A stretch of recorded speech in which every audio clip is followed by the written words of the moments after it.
Wilder Show podcast. Welcome. I'm Scott. That's Lauren. Hello there. Hi. How are you doing, Lauren? I'm okay. How are you? Are you doing good? Are you really doing good? Yeah. I think you are. You're way over there. You look like you're doing okay. If you want to find us on the Insta, on the gram, where we're gramming.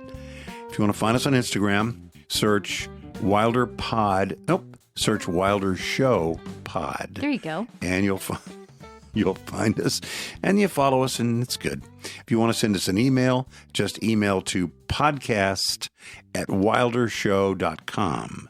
And we do get email, and we do answer. I have not answered the most recent email, which was my assignment on Pope deaths. Oh, yeah. In my upcoming book, This Day in Pope History.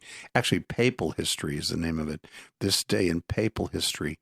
And so I saw it. Thank you. Lauren saw it. Called it to my attention. I was impressed. Mm-hmm, yeah. I had actually, we'll talk about it in a second. So podcast@wildershow.com. The Wilder Show podcast drops Tuesdays and Fridays, 6 a.m. Central Time on Spotify and Apple Podcasts and iHeart and Amazon and YouTube and wherever you get your podcasts. So like, rate, follow, subscribe, and share. And we thank you for doing that. My assignment from last time was to go find out. I had opined that I thought 3 popes dying on the same day. Same date. Mm-hmm. 3 popes dying on the same date. Different years. Right. Same date was probably the most popes dying on the same date. And it turns out that it is, but it happened 3 different times. So it's tied. It's tied for the most. It is. It's tied for the most. It is the most, and others are the most. Yeah. Mm-hmm. There is. It is not alone in its most. Right. But it is. It is the most. No 4 died on the same date. Right. Yeah. So 3, but it happened 3 times, which is pretty interesting. Yeah. I think I'm not that surprised, I guess. Okay. And I am no statistician. Mm-hmm. No, not at all. Okay. I don't even play one on TV. Right. But I thought that out of so many popes, 266, I guess, is what we were going for. Right. What we were looking at when we first started, because obviously the 267th is not, he is alive and well. Right. So we wouldn't include him in this. Right. But that seemed like a lot of, if you took, any group of 266 people who are no longer alive and just looked at the dates of their just random deaths. People. So yeah, it seemed like the 3 maybe was not that many. Now, for those 3 to have occurred on that day that the new pope was also selected, that was a little bit crazy. Yeah, that's what I thought made that interesting. Was the whole thing was we can redeem this date. It was a date on which 3 previous popes had died. Yes. So maybe it could be redeemed by the white smoke and the selection or the election of the pope, and that was the case. Anyway, my assignment was we got email about that. So thank you, and actually email from across the pond, as I recall. Yes. So thank you for listening way over there. Do we have to talk louder? Or is it just like say, hey over there? I think we're okay. It's just okay. All right, very good. I mean, it's so far away. You think should I? I know. Should I do that or just keep going like this? So thanks for the email. We appreciate that, and we do enjoy it quite a bit. There's several things to talk about. It's not going to be all Trump stuff because I can't do it. Let's start with start with something lighter, like Sean Combs' trial. The Sean Combs, the P. Diddy, I'm not going to call him that, Sean Combs, because the indictment calls him by his real name. Yes. Sean Combs. Yes. That is his name. This is going to get very bad very quickly. It already is so bad, and it's going to get very bad. Now, I'm not a fan, but I'm also not a reveler in any sort of yucky demise. No. I mean, I think he should be locked up. He's allegedly, he's clearly a criminal if these things are true. But so let's wrap that up. But the hearing of it all, the taking it to, I don't know, man. It's going to be very yucky, and it's going to involve some people that I think we're going to go, ooh, really? I think that's going to be sort of extra yucky. Now, the lighter side, things are going well in the Karen Reed trial. What do you mean going well? I'm just kidding. I'm watching that, the Karen Reed trial. Can I speak to the audience just I know for what a you're moment? going to say. Go ahead. It's on right now. I know. It's on. It really is. 5 feet to my right. Yeah. Told me that the defendant stated, I hit him. Anyway, it's on. But it's on a background. It's background stuff. Yeah. I'm not really watching it. I mean, it's on. Uh-huh. Anyway, that kind of long for the days when we could have done, I hit him, Scott Wilder. Listen, man, let's say a word about that. So many missed opportunities. Let's say a word about that for a second. In the old days, when we had the radio show, and I still have a ton of these things, we would take news clips and nobody else was doing it. I don't know why, because I thought it was, with all humility, I thought it was just genius. It was very funny. We would take James Carville saying, I can't stand him. He's the worst man I ever met, and all this kind of stuff. And he said, if he was in the room, I'd just shun him. And then it would go, Scott Wilder, and it would go into the jingle. Everybody should get to have their name sung as a jingle. Oh, my gosh. At least once in their life. It was just so fun to do that and to grab the different things and, have Bill Clinton. I've known this man. He's been a friend of mine all these years, and I've known him. He's a good man. He's a good man, Scott Wilder. And fun times. Those are fun. It'd be great to use it with Trump. Oh, my gosh, it'd be fun. But alas, those days are in the past. But yeah, we could pull stuff from the trial. We could change the name of the podcast. Sure could. To what would you change it to? I don't know. We could workshop it. All right. Okay, let's workshop it. That's a good idea. So that you're going to see that in the news. The Sean Combs thing, and of course the Karen Reed thing is still going on. If you're not familiar with the Karen Reed thing, don't worry about it. It's a retrial of a woman in Boston. And again, one of the things I love about it is just the Boston accent. The judge has a Boston accent. Everybody has not a couple of lawyers or hot shots that came in from out of town, but all the witnesses, they all have accents. They're all talking. They're talking like people from there. Oh, speaking of that, I have something to say about that, perhaps in Scattershoot. Okay. That's interesting. I didn't even tie this together, but we'll talk about that. So put a pin in that. We'll bring it back up in Scattershoot. Okay. So I have no idea. We'll talk about the the haba, okay, the ka, all that stuff. A free jet, a freed hostage, and a decent day on Wall Street. Good. You had like that little trifecta. I liked how you pulled all of that together.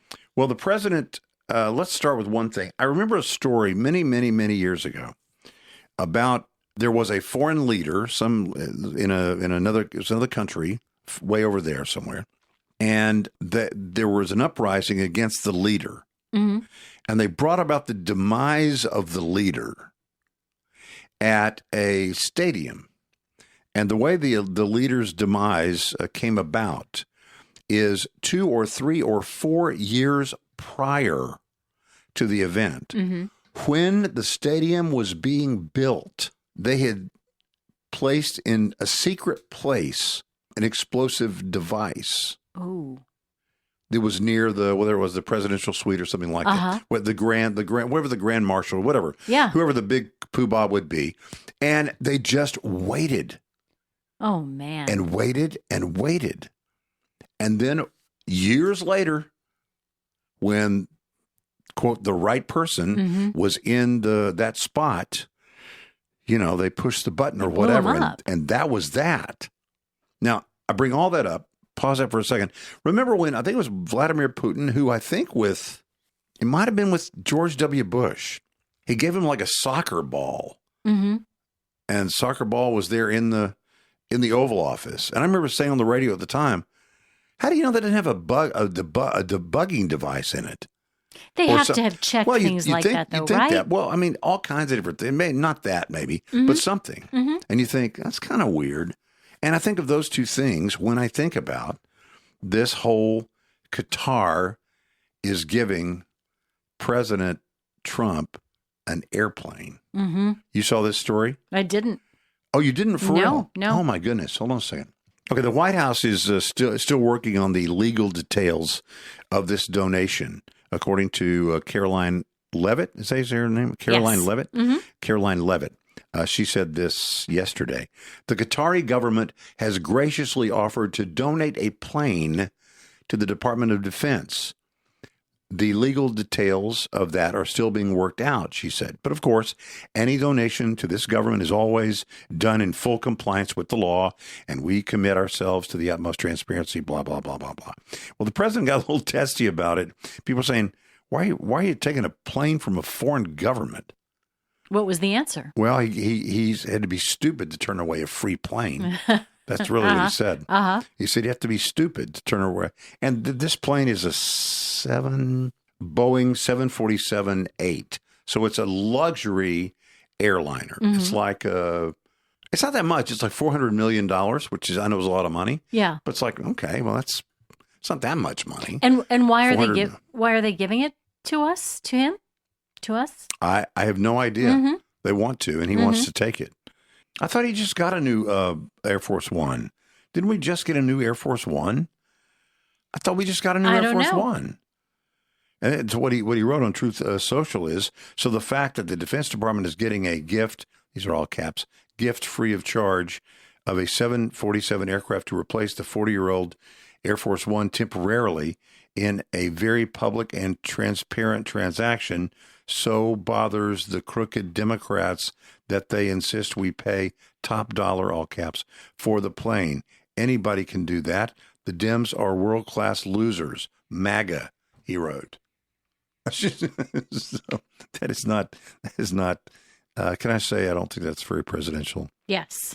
But even the MAGA people are not too keen on the idea of this plane. So anyways, it's a luxury jet from Qatar.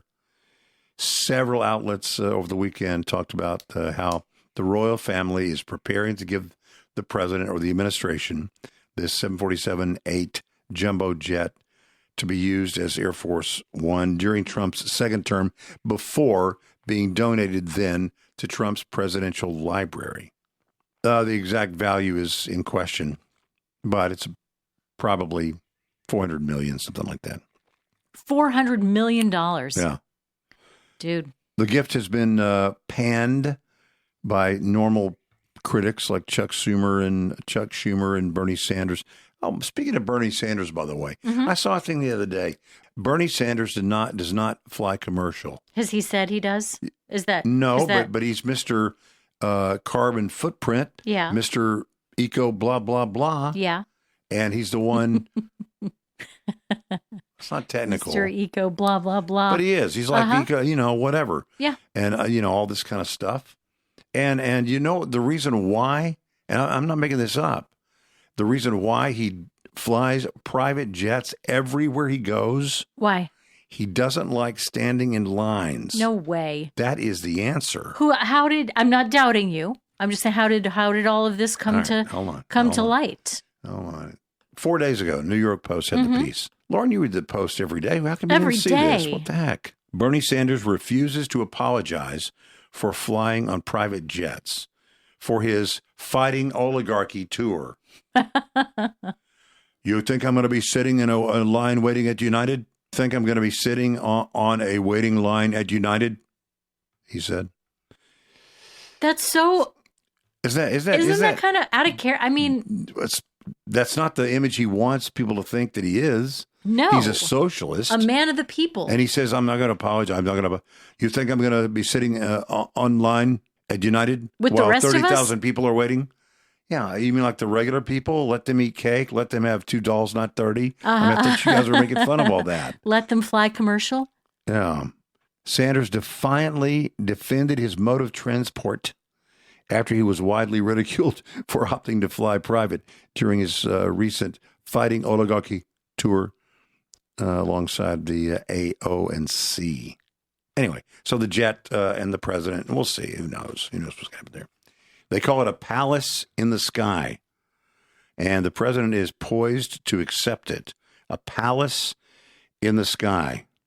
And people are totally freaking out because ultimately I think it would go to the way it works is it would go then to the Trump library after he is no longer president. Okay. And then that comes out as, is that a $400 million donation to the president's library? Mm-hmm. And is that legal if it comes from a foreign government? It just gets very sticky. Anyway, so everybody's up in arms, and I say don't take it. I don't want something from another country like that. They've had it all this time, had it 12 years. They can retrofit it. They can, I don't know, we send our dogs in there to find everything bad. Mm-hmm. But still, you never know.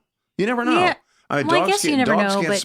smell everything. Right. I mean, put a bug in something or put a little back door in the computer. Dogs can't smell the back doors in the computer. Right. So I like to think that anything bad could be detected. Maybe. I just, the best way is just, no thanks. Just don't take it. A freed hostage. That's the next thing. Freed hostage. That's a huge thing, man. Freeing the Israeli American. That happened yesterday. Mm-hmm. Israeli American hostage. He crossed into Israel yesterday after he was released by Hamas during a brief pause in the fighting in Gaza, but there was no deal on the wider truce or hostage releases. So there you go. Famine. Those who monitor these things are saying, hey, famine is around the corner in this part of the world. Israel's military said it received Eden Alexander after the International Committee of the Red Cross facilitated his release and transfer. 19 months in captivity. How about that? It's amazing. 19 months. Israeli Air Force helicopter was taking him to the hospital where he is going to receive treatment, be reunited with his family members and such. So there you go. I like to see that. The hostage is released. Wall Street is responding to, people are calling it Trump capitulating on the tariffs. Mm-hmm. It could be he overshot and he backed down.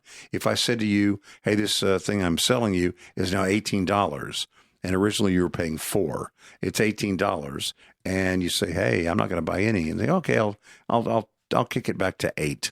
Oh, okay, great. Mm-hmm. And Wall Street goes crazy. I mean, Wall Street did close yesterday at almost 42,400 something yesterday. That's like up like 2.5%. Anyway, that whole thing of before when we were down to 38,000, right? Now it's up 10% from that. It's back up. So much of this, as we talked about before, is all negotiation. That's all it is. It's just negotiation. 212 East 141st Place in Dolton, Illinois. It's a nice little 5-bedroom, 3-bath, 1,200 square foot home. Okay. Listed at $199,000. Okay. It was purchased in May of last year. Okay. For $66,000 by a flipper. Okay. Then put back on the market. They added some subway tile, refinished the floors, updated things a little bit. It was put back on the market by that flipper. It's been on the market, had been on the market for about 100 days. Okay. Not really a nibble even until it was discovered that it was the childhood home of Pope Leo XIV. Oh, are you kidding me? I am not kidding. And what's Owner it going for now? As of the writing of this piece that I saw, they had reached out to the agent. The agent said that he had no idea. But in the last few hours since it had been announced, there had been 2 offers. And now the seller either wants to take it off the market or raise the price considerably. Yeah. So did the seller not know that was Pope Leo's house? No. Wow, that's interesting. He lived in several other suburbs, Chicago suburbs. But this, he had spent time in this home, and it was not even on anybody's radar. How funny. Mm-hmm. It's a cute little home built in the 1940s. Nice little house. You see the picture of him at the White Sox game? No. The White Sox were in the World Series back when, like way a long time ago, 2005 or something. Shows him in the stands. He's wearing a White Sox cap. No way. Yeah, he's a Southsider. He's a Southsider fan. Actually, they're talking about this Dolton, Illinois home that was recently on the market. They said it is the south side of the South Side. Oh my! Yeah. Wow, South Side of Chicago. I'll write a song about that. Scientists reveal exact date the universe will end. You know what they said? Hmm? Sooner than we feared. That isn't. When there's did they no fear way. what? I don't know what they feared. It's like, let's see. A team of researchers in the Netherlands determined that all the stars of the universe will go dark in quintillion years. And as we all know, that is a 1 followed by 78 zeros. Had no idea. These scientists, they think they know everything about the universe and all that. They don't know. They don't know. They don't know. They don't know. I mean, we don't know for sure what the temperature is going to be tomorrow. Yeah. But they know the that weather keeps changing. A trillion years it's going to, they don't know. Yeah. And all the things, we keep discovering new things. Oh, new things. Hey, there's new things. Hey, there are more things than we thought there were things. There are still more new things. There are so many more new things. It's like, well, I thought you told us there was a cap on new things. You told us already the number of things. We got a new periscope. We can see more things now over the fence. Probably not periscope, but it's probably not. But I don't know what it would be. It's a telescope or something. Would it be something even stronger than a telescope? Is there something stronger than it, or is it just like a telescopes? Like a really big, like a big telescope. See more. Who's the girl that everybody reveres that made a little speech and she became popular? Greta Thunberg. The only reason I knew that so quickly, there are probably lots of little girls that have made speeches that people revered, but we did talk about her a little bit earlier. So that's why I don't want you to think like I'm a devotee or anything, and I remember no. who the particular little girl is. Perfect communication. That was probably it. Yeah, but anyway, it's like she's the female David Hogg. Remember David Hogg, the shooting man? Oh, yeah. He was one of the shooting students. Yeah, and then he became, in the Florida. And I said, watch, this guy's he's going to use this to catapult himself into a political career. I'm sure you've seen. That's exactly what he's done. I have. You were right. David Hogg. Anyway, the girl, what's her name again? Greta Thunberg. Exactly. Yeah, Greta. That's her, right? Greta Thunberg. What's her name? Thunberg. Thunberg. Is it a TH? It is, but she pronounces it Thunberg. Anyway, she have to get a new gig because wasn't she all about global climate change and global warming and those things? Yes. Well, sorry, kids. Antarctic ice has made a bit of a rebound, Lauren. A bit of a rebound. Actually, more than a bit of a rebound. The AIS is what Lauren calls it, the AIS, which I have to explain to the rest of us. That stands for Antarctic Ice Sheet. The AIS, as Lauren says, has shown signs of record-breaking growth after decades of, all this stuff about the sea level rising and all this. Study published in Science, China, Earth Sciences. Seems repetitive. Science, China, Earth Sciences. It's the name of it. Maybe a translation problem there. Revealed that between 2021 and 2023, the AIS gained mass at a rate of 108 gigatons a year. Gigatons. Wow. That means a lot of tons. A lot. A remarkable reversal, they say, from the rapid loss seen in previous years. You mean this could be cyclical? You mean it could be cyclical? Who knew? They found that the AIS had been losing ice at a rate of 142 gigatons per year from 2011 to 2020. Wow. But the recent period from 21 to 23 saw a dramatic shift. Ice mass in East Antarctica, particularly showing signs of recovery. And they say notably 4 major glacier basins in the region, I can name them, but it doesn't matter, had been losing most of the mass. But between those years, 2021 and 2023, those glaciers experienced significant mass gain, reversing all that they had undergone previously. So, well, that's good news, right? It's very good news. Yeah. And that should be good news for everybody who is concerned about the climate. You would think so. You would think that would be good news. While this but here's is always something. While this development is a glimmer of hope, scientists caution that it may not signal a long-term trend. Remember when Al Gore was talking about everything was going to catch on fire, right? Because of global whatever. 2012 or whatever it was. But it was a tipping. It was a tip. We've hit the tipping point. Right. There is no going back. Mm-hmm. You mean like there was no going back to Y2K? You mean like that? There was no going back? Oh, we're too close now. You can't fix it now. You don't get it, man. The banking systems are all going to go away. I mean, you better buy your lentils. And I said, you buy your lentils on January 1st, 2000. I'm going to order a pizza and it's going to be delivered to my house where I'm going to be watching football because I have electricity. And that's what happened. But a lot of people sold a lot of books. They did. A lot of people sold a lot of stuff, a lot of preparedness stuff. And I believe everybody should be prepared anyway, be prepared for hurricanes and whatnot. Sure. But, it is time for Scattershoot. Let's go.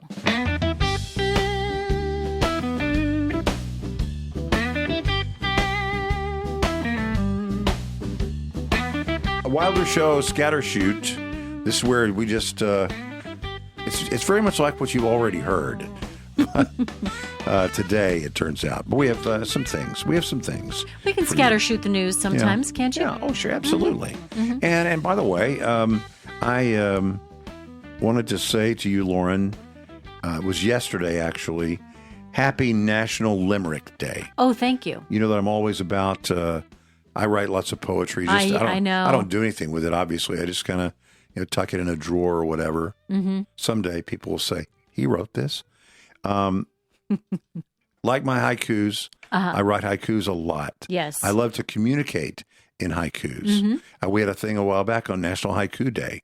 And I think I several times in just talking to you, they were haikus. Answered questions in a haiku. Every time we're talking, it was it was 5, 7, and 5. It was awesome. Yeah. Well, I say with all the sincerity. I think it was very important to you, and so I'm trying to build you up. It was great. Yeah. It was very cool. Okay. Well, I on National Limerick Day yesterday, I wrote you a limerick. Okay. Is that okay? Is that okay to share? Yeah.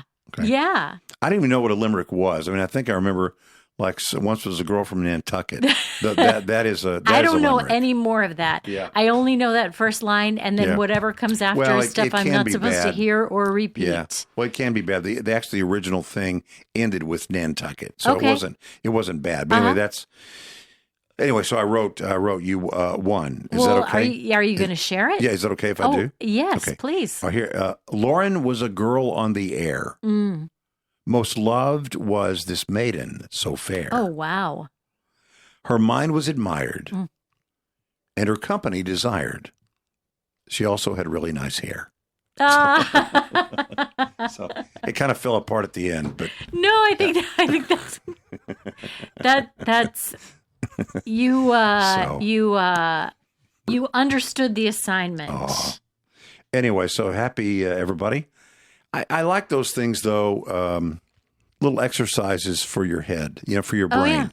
For your brain. Like you were saying about the other one, haiku. You were saying about haiku, that it's good to do those. A haiku a day, maybe. Yeah, I think that's fine. Just write something and just it helps you be creative. Yeah, for sure. I think. Anyway, that is the only limerick that I've written this week.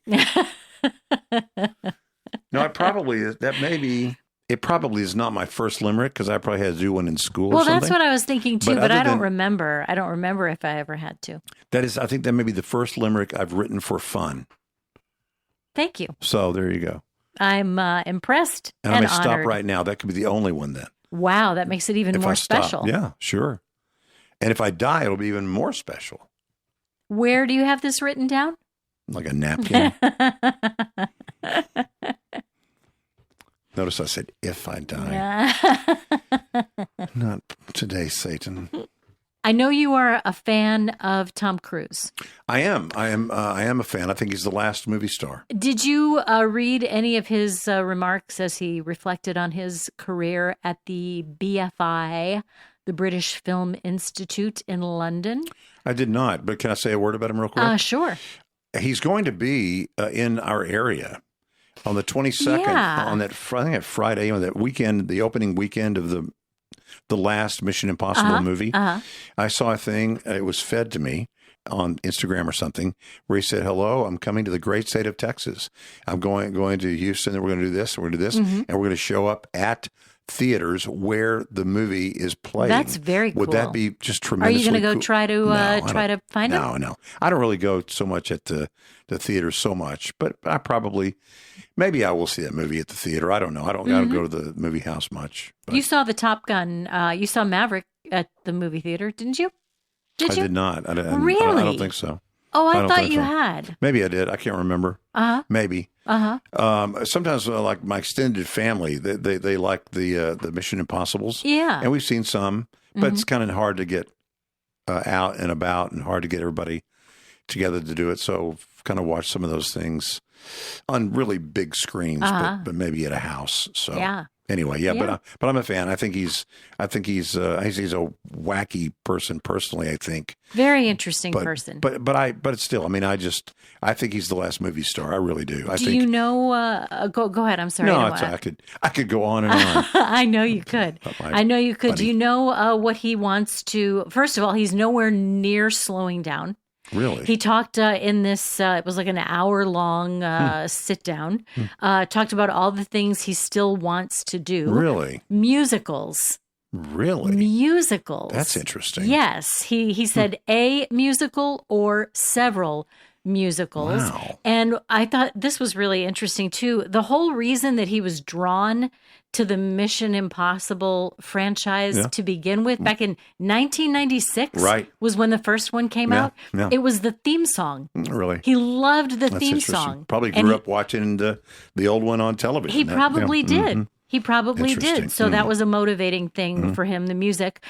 Also, I thought this was really cool. I might have seen this story somewhere, years ago and have forgotten it since then. But he talked about how he got Rain Man, how he got the part in Rain Man. I've never heard this. Do you remember any of that? He was with his sister in a restaurant and they saw Dustin Hoffman.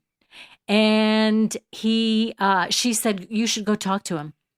And he said, I'm not gonna go talk to him. And he said his sister is not even usually like that, that she would be the last one to push him to do something like that. She said yes, that he was, that Dustin Hoffman was doing Death of a Salesman at the time. Sure. And that he was in this restaurant, like just picking up his lunch and running back to the theater. And he said, my sister pushed me. And so I went up to him, went to introduce myself. And before I could say anything, he turns to me and he said, "Cruise." That's great. Knew who he was. In that very brief conversation, he said, "I want to do a movie with you." Oh, my. And Tom Cruise thought, well, this is like the highlight of my life. Sure. Nothing is ever going to come of this, though. And a year later, he got the script for Rain Man. Wow. Isn't that cool? That's very cool. And, he and Paula Wagner did the whole Skydance thing, right? That's is she his producing partner? Well, she used to be. Okay. It was Cruise Wagner. Okay. So they did a lot of things, and a lot of their things are like PG-13. Yeah. They're not even rated R. I mean, they're really pretty family friendly. Many of them. Remember they did Day and Night. Or Night and Day. Yeah, I remember that. That was very family friendly, kind of a comedy, kind of adventure comedy. Had some action in it, but it was with me, without me, with me, without me. Yeah. Those. So that was a Cruise Wagner thing, and then of course now the whole Paramount deal. Yeah. Where Paramount Skydance and Paramount. I mean, Cruise could be king of Paramount. Yeah, Skydance Media. And Paramount, everything's got a different name than it used to. Paramount Global, not Paramount Pictures because it's more stuff. But Skydance Media, Paramount Global agreed to a merger about a year ago in July, valued at $8 billion. And it created a new company, Paramount Skydance Corporation.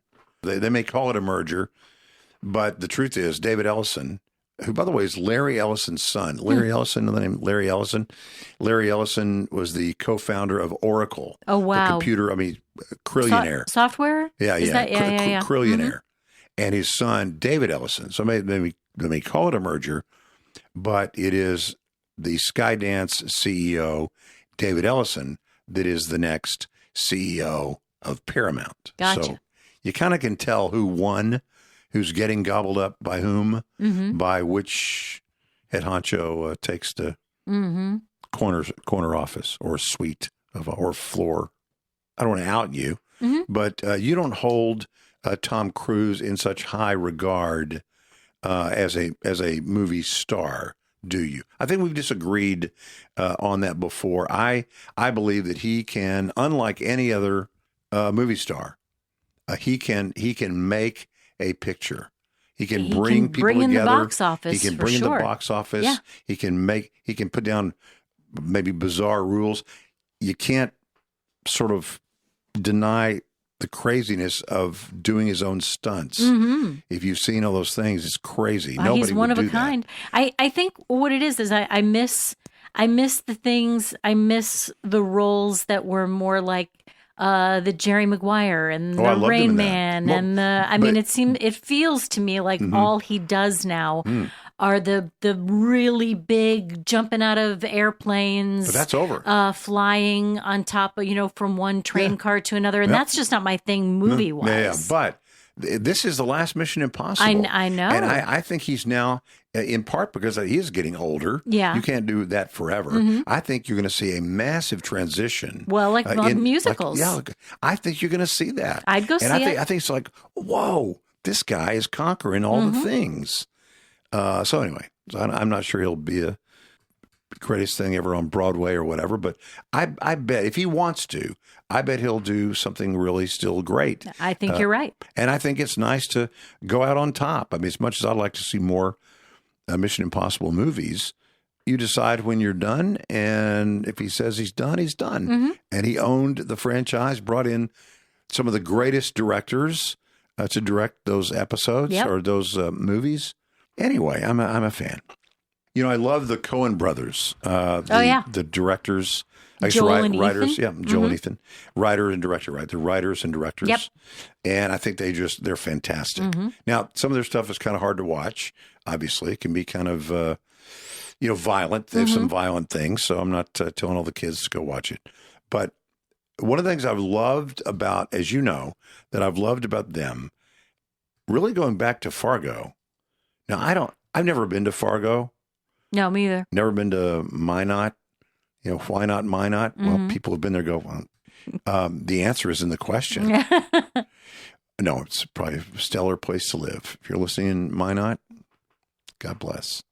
They have all the accents down, but not just the accents. They have the little things that you say. The wording is different.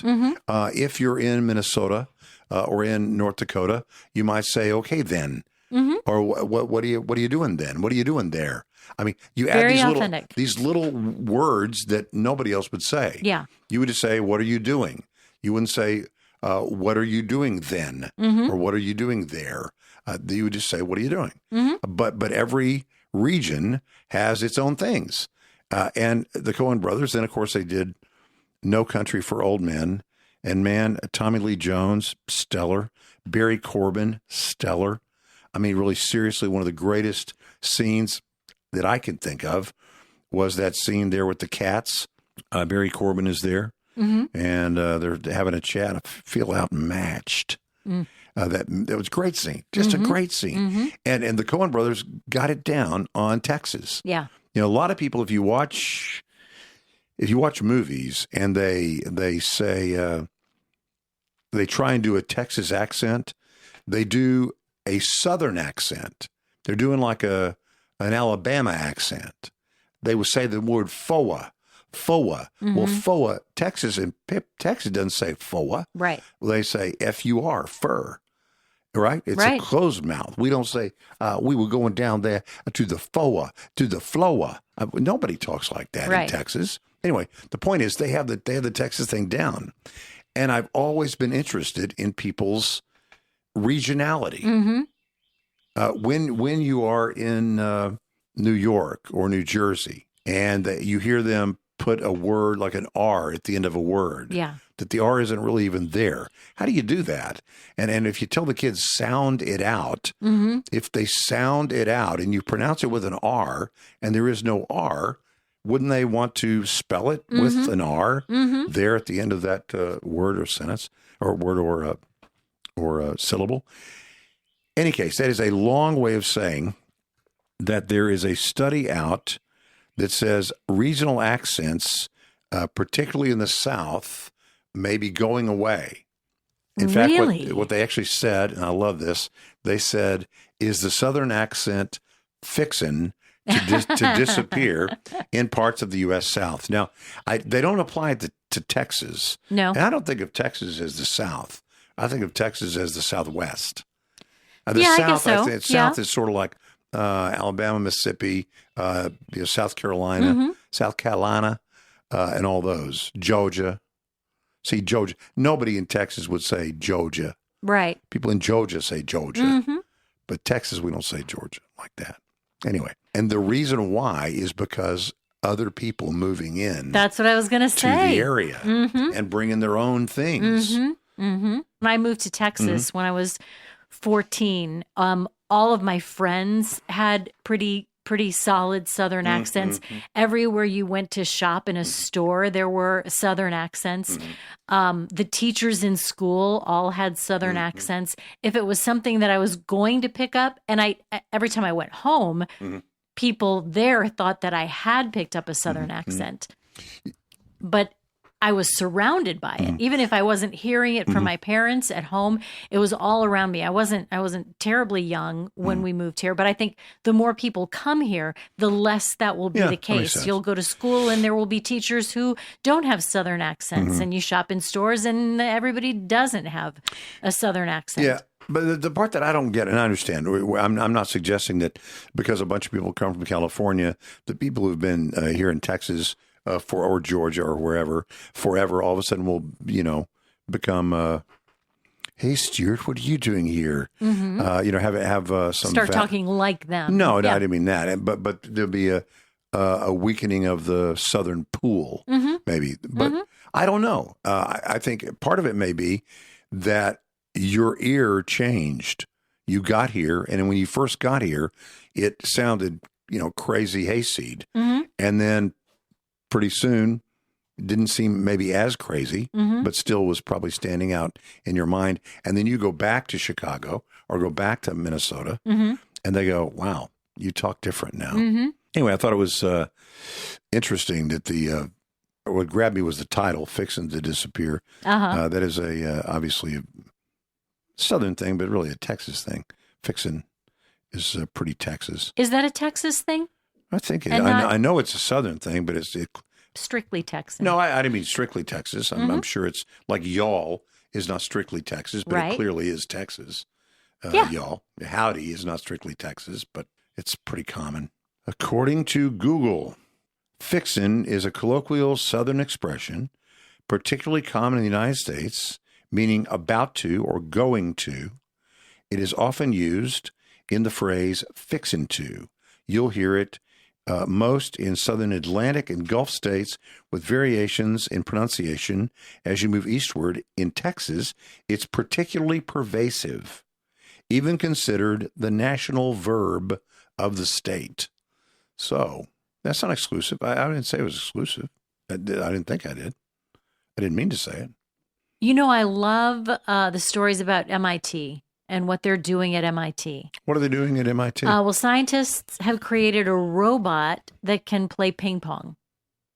A robot? A robot that can play ping pong with the skill and flair of a human player, which, let me just say, no one ever described my ping pong playing as having skill or flair. Those are never words used to describe my playing. But the robot can do loops with topspin, flat drives, and chops with backspin. So it can play really well. But here's my question. Okay. Why I thought we're not spending enough time with people. Why do we don't want to play with robots? Yeah, right. No. We want to have imperfect people to play with us, imperfect people. Is this a standing robot that will stand? Because a lot of the times when I see the table tennis guys from the Asian countries, they're standing way back from the table. Oh, yeah, they're way back. I mean, and they're doing like way over here, and they're doing the thing where it goes way up in the air, and then it hits and goes like 90 miles an hour right at the guy. I don't know how the robot moves back and forth, but it's not even really. It's like a big stand with a mechanical arm that's holding cool. I mean, no personality at all. Like no head or anything. Just holding the ping pong paddle, ready to take you down. I would watch that. I would watch the greatest table tennis player in the world. Oh yeah. Well, that could be fun. That would be a lot of fun. Would you play it? Oh, I would lose. I mean, I'm terrible. Oh, I'm sure I would lose. I would lose to anybody. I'm not very good at all at that. I haven't played ping pong in forever, but I just thought I don't really like. I guess it's fun, but you mean fun that there's a play it's robot? Fun that there's a. I mean, and is fun really what they're about at MIT? I thought they were serious pursuits. Yeah. Well, but they're doing something for it's like for the common man. Yeah. They're doing something that normal sort of dumb people would understand. For those of us who would never get into MIT, that's right. They're giving us something to do. Give them a robot that plays a game. Watch how excited they get, and then they're all sitting there, ping pong. When I was in high school, my buddy Scott Smart lived right across the street from me, and he had a pool table in like a family room type thing. And we would play pool sometimes, but they also had the thing on the top to do the ping pong. So we put the ping pong. Oh, yeah. We would play ping pong, and we really more ping pong than pool. We would play ping pong after school. I mean, my memory is all the time. I mean, he lived directly across the street. I mean, not like down the street. I mean, you walk at your front door and go straight. You perpendicular from your own house, and you hit his front door. You said Scott Smart? Yeah. What do you say that? Scott Smart was your college roommate. He was. We went to high school together. That's how I knew him. I don't think I ever knew that. Oh, is that right? No, he was. No, when I moved into the school district 3 days 3 days before school began in a school year. Yeah. And when I was, they went from having junior high and high school, or junior high and senior high, to having middle school and high school. Yeah. And the difference is when you have junior high, you have 7th, 8th, and 9th. And then senior high, you have 10th, 11th, and 12th. Right. But when you take that 9th grade and push it into, right? So what happened was I was in 8th grade, and we were about to be the big shots in that little school. Yeah. And that was the year that they changed it. Yeah. So we went from not being the big shots to them being the worst of the little shots, being 9th to a freshman. The first year you could be a freshman in high school, that was the year that I was a freshman. Anyway, we moved right to then, and it was 1976 or 7, somewhere in there, and moved into the house, and I didn't know anybody. And half the people thought I went to the other junior high, and the other half the people thought I went to the other junior high. Right. So, it was kind of a super persona non grata. And I was in the band. I played drums in the band. And at that time, drums was a pretty big deal at this particular band. Yeah. And I just happened to be fortunate. Because I came from a band where they made you do all the things. And I know you were a singer, so you do like the UIL contests and all that. Yeah. I came from a place where they made you do all that. Yeah. Like if you're going to be in the band, you have to do all city and all state and a UIL and a region, all that kind of stuff, right? Yeah. You're going to be the all city band and all city orchestra. Oh my goodness, couldn't stand doing all this stuff. But I did it because I had to do it. Well, when I came over to this other school, none of those guys in the drums, they didn't do any of that stuff. Really? They were like wild acre drummers, really good, but they didn't do any of that stuff. Well, the band director held people who did that kind of stuff in very high regard. So he got me hated like from the very beginning. Oh, wow. Because it's like, look, Scott does it. Why can't you guys do this? Yeah. Anyway, but Scott Smart was he played the bass clarinet, as I recall. Gotcha. Yeah, bass clarinet.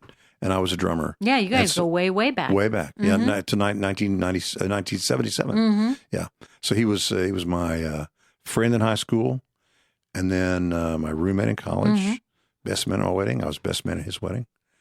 And he was smart, and I was wilder. Yeah. Anyway, ping pong and pool. Okay, thanks for being here for the Wilder Show podcast. Remember, Lauren and I greet you weekday mornings from 5 to 9.